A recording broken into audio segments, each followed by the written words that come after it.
ನನ್ನೆಲ್ಲ ಪ್ರೀತಿಯ ಸ್ನೇಹಿತರಿಗೂ ನಮಸ್ಕಾರ.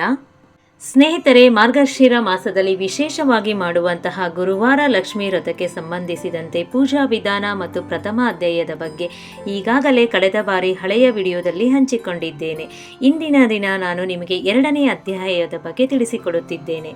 ಈ ಶ್ರೀ ಗುರುವಾರ ಲಕ್ಷ್ಮೀ ವ್ರತ ಮಾಡುವುದರಿಂದ ಮತ್ತು ಕೇಳುವುದರಿಂದ ನಮ್ಮ ದುಃಖ ದುಮ್ಮಾನಗಳು ದೂರವಾಗುತ್ತವೆ. ಶ್ರೀ ಲಕ್ಷ್ಮಿಯ ಕೃಪೆಯಾಗುತ್ತದೆ. ಧನ, ಸಿರಿ, ಸಂಪತ್ತು ಮತ್ತು ಅಷ್ಟೈಶ್ವರ್ಯ ಪ್ರಾಪ್ತಿಯಾಗುತ್ತದೆ. ಅಷ್ಟೇ ಅಲ್ಲದೆ ನಮ್ಮ ಮನಸ್ಸಿನ ಇಚ್ಛೆಗಳು ಕೂಡ ಪೂರ್ಣವಾಗುತ್ತವೆ. ಹಿಂದೆ ದ್ವಾಪರ ಯುಗದಲ್ಲಿ ಸೌರಾಷ್ಟ್ರ ದೇಶದಲ್ಲಿ ಭದ್ರಶ್ರವ ಎಂಬ ಹೆಸರಿನ ಒಬ್ಬ ರಾಜನು ರಾಜ್ಯವಾಳುತ್ತಿದ್ದನು. ಅವನು ಪರಾಕ್ರಮಿಯಾಗಿದ್ದನು. ಅವನು 4 ವೇದಗಳು, 6 ಶಾಸ್ತ್ರಗಳು ಹಾಗೂ 18 ಪುರಾಣಗಳನ್ನು ಬಲ್ಲವನಾಗಿದ್ದನು. ಇವನ ಪಟ್ಟದ ರಾಣಿಯ ಹೆಸರು ಸುರತ ಚಂದ್ರಿಕಾ ಎಂದು ಇತ್ತು. ಅವಳು ನೋಡಲು ಸುಂದರಿಯೂ ಸುಲಕ್ಷಣೆಯೂ ಹಾಗೂ ಪತಿವ್ರತೆಯೂ ಆಗಿದ್ದಳು. ಈ ರಾಜ ರಾಣಿಯರಿಗೆ 8 ಜನ ಮಕ್ಕಳಿದ್ದರು. ಅವರಲ್ಲಿ 7 ಗಂಡು ಮತ್ತು ಒಬ್ಬಳೇ ಒಬ್ಬ ಮಗಳು. ಅವಳ ಹೆಸರು ಶ್ಯಾಮಬಾಲ ಎಂದು ಇತ್ತು. ಒಂದು ಸಲ ಶ್ರೀ ಲಕ್ಷ್ಮೀ ದೇವಿಯ ಮನಸ್ಸಿನಲ್ಲಿ ಈ ಭದ್ರಶ್ರವ ಎಂಬ ರಾಜನ ರಾಜಮಂದಿರದಲ್ಲಿ ಇರಬೇಕೆಂದು ಅಪೇಕ್ಷೆಯಾಗಿತ್ತು. ನಾನು ಈ ರಾಜ್ಯದಲ್ಲಿ ನೆಲೆಯೂರಿದರೆ ಈ ರಾಜನಿಗೆ ಪ್ರಜಾಕೋಟಿಗೆ ಇನ್ನೂ ಹೆಚ್ಚಿನ ಸುಖ ಸಮೃದ್ಧಿಯಾಗುವುದೆಂದು ಅವಳ ಮನಸ್ಸಿಗೆ ಬಂದಿತ್ತು. ಈ ವಿಚಾರ ಬಂದದೇ ತಡ ಶ್ರೀ ಲಕ್ಷ್ಮೀ ದೇವಿಯು ಒಬ್ಬ ಮುಪ್ಪಿನ ಬ್ರಾಹ್ಮಣನ ಮುತ್ತೈದೆಯಾಗಿ ಕೈಯಲ್ಲಿ ಊರುಗೋಲನ್ನು ಹಿಡಿದುಕೊಂಡು ಸಾವಕಾಶವಾಗಿ ಬಹಳ ಶ್ರಮದಿಂದ ಅಲ್ಲಿಯ ಸುರತ ಚಂದ್ರಿಕಾ ರಾಣಿಯ ಮಹಲಿನ ಮುಂದೆ ಬಂದು ನಿಂತಳು. ಅವಳನ್ನು ನೋಡಿ ರಾಣಿಯ ದಾಸಿಯು ಮುಂದೆ ಬಂದು ಆ ಮುದುಕಿಯನ್ನು ವಿಚಾರಿಸಿದಳು. ನೀನು ಯಾರು? ನಿನ್ನ ಹೆಸರು ಏನು? ನಿನ್ನ ಪತಿಯ ಹೆಸರು ಏನು? ನೀನು ಇರುವ ವಾಸಸ್ಥಾನ ಯಾವುದು ಎಂದು ವಿಚಾರಿಸಿದಳು.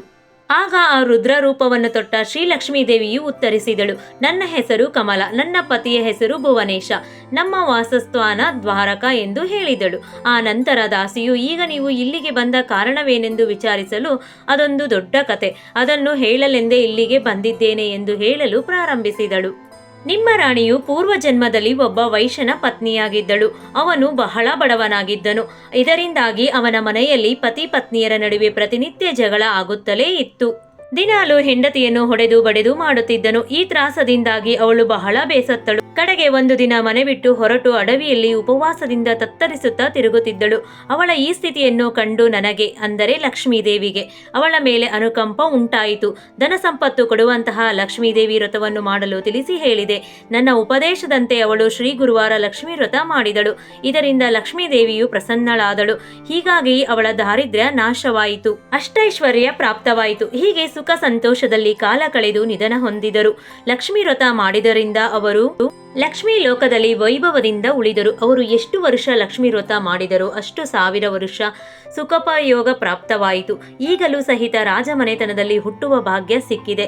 ಆದರೆ ಈಗ ರಾಜಮನೆತನದಲ್ಲಿ ಹುಟ್ಟಿದ ಮೇಲೆ ಲಕ್ಷ್ಮೀ ವ್ರತವನ್ನು ಪೂರ್ಣ ಮರೆತು ಬಿಟ್ಟಿದ್ದಾಳೆ. ಅದನ್ನು ನೆನಪು ಮಾಡಿಕೊಡಲೆಂದೇ ನಾನು ಸ್ವತಃ ಇಲ್ಲಿಗೆ ಬಂದಿದ್ದೇನೆ. ಹೀಗೆಂದ ಕೂಡಲೇ ಆ ದಾಸಿಯು ಲಕ್ಷ್ಮೀ ವ್ರತದ ಬಗ್ಗೆಯೂ ಪೂಜಾ ವಿಧಿವಿಧಾನಗಳ ಬಗ್ಗೆಯೂ ಆ ವೃದ್ಧೆಯನ್ನು ಕೇಳಿದಳು.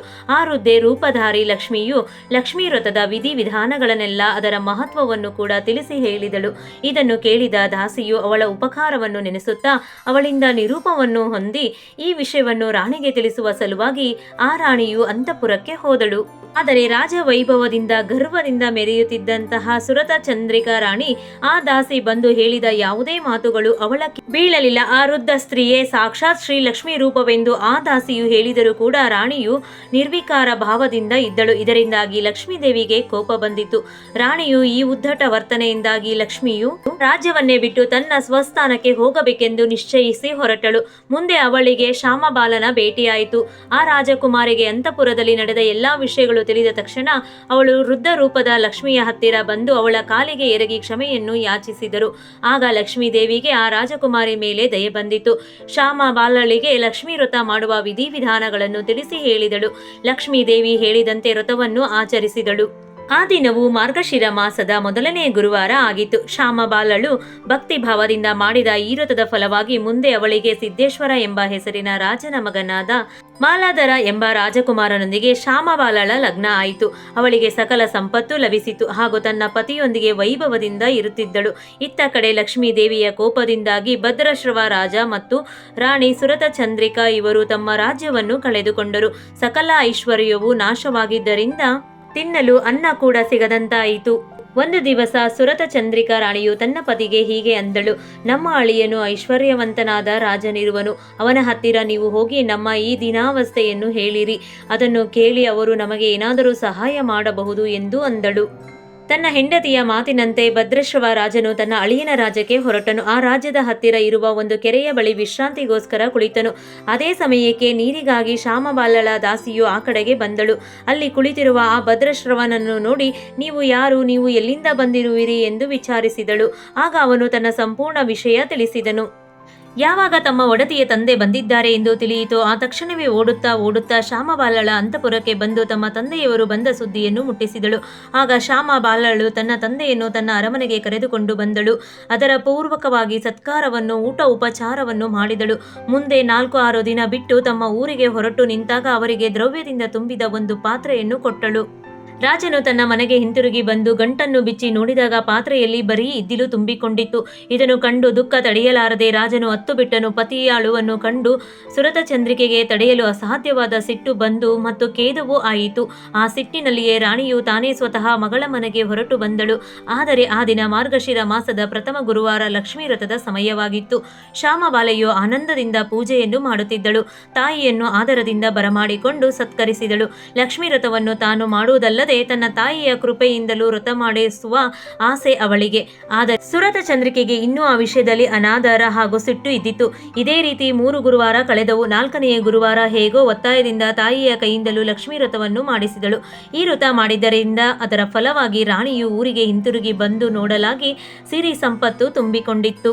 ಒಂದು ದಿನ ಮಗಳು ತಾಯಿಯನ್ನು ಕಾಣಲು ಬಂದಳು. ಆದರೆ ದೂರದಿಂದಲೇ ಮಗಳು ಬರುತ್ತಿರುವುದನ್ನು ಕಂಡು ರಾಣಿಯು ಅವಳ ಮುಖವನ್ನೇ ನೋಡಬಾರದೆಂದು ಹೇಳಿಕೊಂಡು ಒಂದು ಕಡೆ ಕುಳಿತುಕೊಂಡು ಬಿಟ್ಟಳು. ಮಗಳನ್ನು ಎದುರುಗೊಳ್ಳಲಿಲ್ಲ. ಯಾಕೆಂದರೆ ತನ್ನ ಗಂಡನಿಗೆ ಇದ್ದಿಲನ್ನು ತನಗೆ ಬರೀ ಕೈಯಿಂದ ಕಳಿಸಿದ್ದಾಳೆ ಎಂಬ ಸಿಟ್ಟು ಮನದಲ್ಲಿ ತುಂಬಿತ್ತು. ಆದರೆ ಶ್ಯಾಮಬಾಲೆಗೆ ಯಾವ ವಿಷಯವೂ ತಿಳಿಯಲಿಲ್ಲ.